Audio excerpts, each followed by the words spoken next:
Moses, here we go again. Someone sent me a link to today. It shouldn't surprise me because there's no variety of stupidity that should ever surprise me anymore. The story behind these comments are hilarious. I'll actually save this for the next video. The whole crop sensor versus full frame sensor nonsense. Someone sent me a link to the largest website, and the link is below, on the internet, where people get together and blah blah blah blah blah, and they talk about cameras like a bunch of moo bah sheeple. There you go. Equivalency.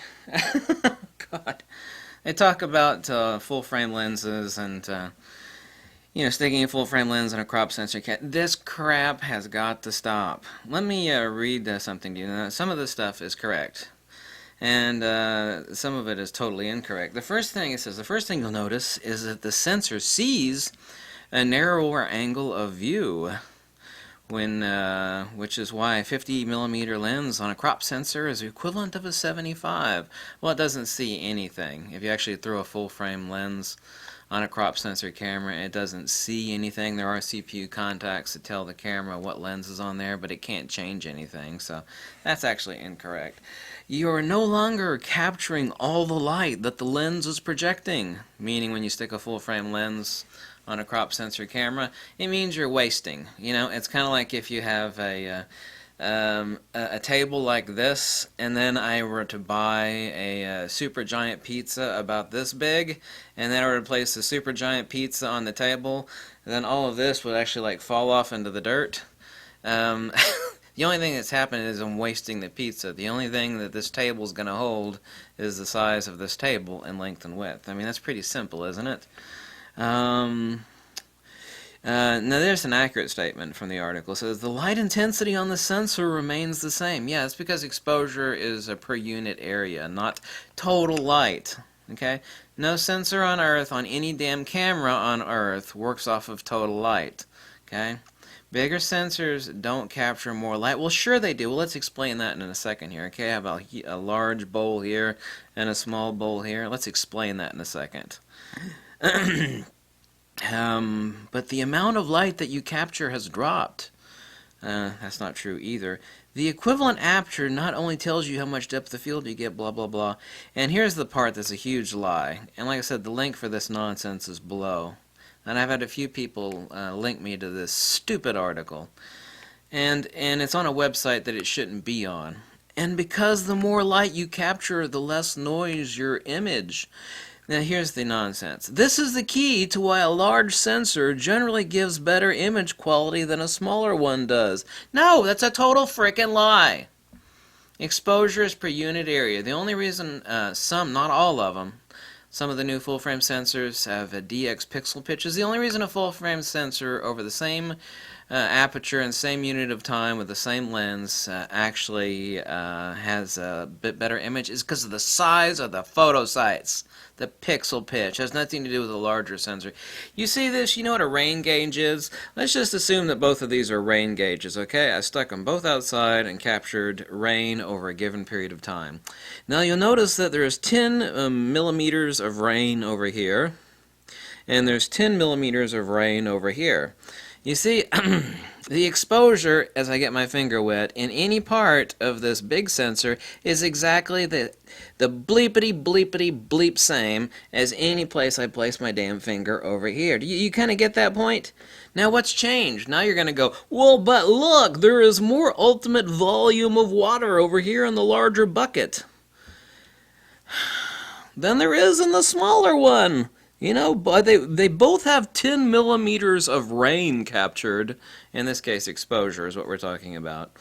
Yeah, there is more water over here. If I were to pour this out, you'll notice there's more water here than there is here.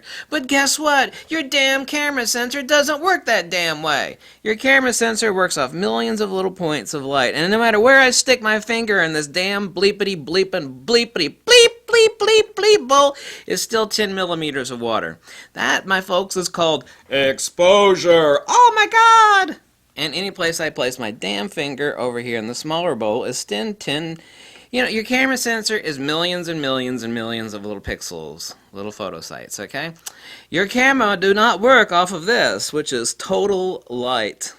Oh, well, sure it does. No, it doesn't. No, there's no arguing it. It's not a matter of opinion, belief, feeling, a conviction. It's not like, we're reading a religious. Well, I feel that, as a Seventh-day Adventist, and some other guy's like, no, I'm a Catholic, and I go by what the... it's not like that. This is hardcore fact. Your sensor don't work that way, baby. Honey girl, snap, you feel me? Are you in touch with what I'm saying here? Anywhere I stick my damn finger, there's 10 millimeters of water. That's right. And anywhere I stick my damn finger over here, there's 10 millimeters of water. Oh my God. So why the hell is this on one of the... Actually, this is the largest website for photography. I'm going to use the word photography like this. Why the hell is this on their website? Why? It says right here, this is the key why large sensors generally give better image quality than smaller ones. No, it ain't. No, it isn't. No, it's not. No, never was, never will be. No, pixel pitch is one thing, sensor size is another thing. Bigger sensors generally, now that is actually turning around, bigger sensors generally have bigger photo sites. And by the way, your camera is not a sensor. Your camera is an image processor. The reason why the iPhones with their super, super tiny pixel pitches actually take decent pictures, if you're going to print out kind of up to an 8x10, kind of, is because the image processing in it. We have to admit that the bucket, if you want to use a bucket analogy, let's use the bucket analogy on your iPhone, is really, really tiny. It's tiny. It makes an APS-C sensor look like, looks like Farmer John's farm field by comparison in size. Exposure is per unit area. Exposure does not work off of total volume. You see how that works? There's more total water here than there is here. Both of these, however, are 10 millimeters. Oh my God, there's 10 millimeters of water wherever I stick my finger. See, your camera works like this. Your camera is like this finger here. It's 10 millimeters here, 10 millimeters, 10, 10, 10, 10, and over here it's 10, 10, 10, 10, 10, 10, 10. It don't matter where you stick your little bloody finger at, it's going to be 10 millimeters of water. Your camera sensor does not work off of total volume of water. I don't give a hell what anybody says. It's a bigger sensor. It gathers more light. That's why the exposure is better. No. Yes,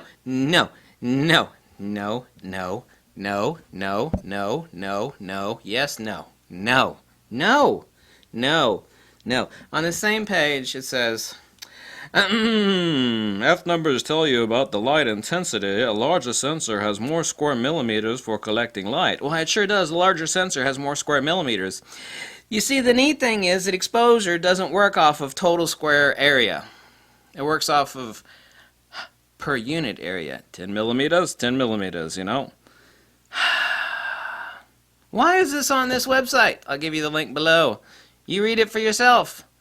I've been quoted this article link, which was apparently written last year, on the world's largest photography website. I'm pretty sure if it's on the world's largest photography website, they probably should have fact-checked this BS. They probably should have fact-checked it. F numbers and ISOs are sensor independent. Know your ISO is sensor. And here's what it says also. It's useful, but you need to remember that ISO 100, for example, on a small sensor will not be the same quality as ISO on a larger sensor. Again, this has nothing to do with square area of the sensor. It has to do with pixel pitch. Exposure has nothing to do with a large sensor versus a small sensor. Nor does your lens know or give a damn what size sensor is underneath it. So please stop repeating this crap. It's BS, it's twaddle, it's hogwash, it's unicorn farts. I'm sooner going to see a leprechaun pissing out Cheerios than I'm going to see, God damn, why do people believe this nonsense? Well, it's on the world's largest photography website. It's got to be true. Nothing true is popular, nothing popular is true. Well, this is a website designed and dedicated to science. Yeah.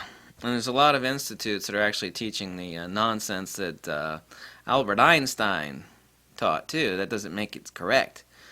You know, there was a lot of institutions thousands of years ago that were teaching all sorts of funky stuff. It's like, oh, well, if you stick some leeches and it'll bleed you and those evil spirits will leave you, this is an institute of higher learning. Hallelujah.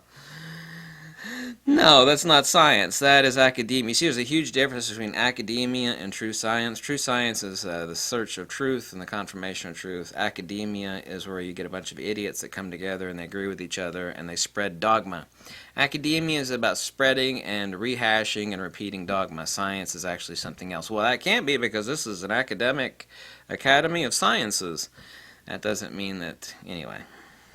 Please stop spreading this BS. It's not true. Bigger sensors do not have different exposures. They don't. Exposures per unit area. It is not off of total volume. Of how many? Yeah. Stop it.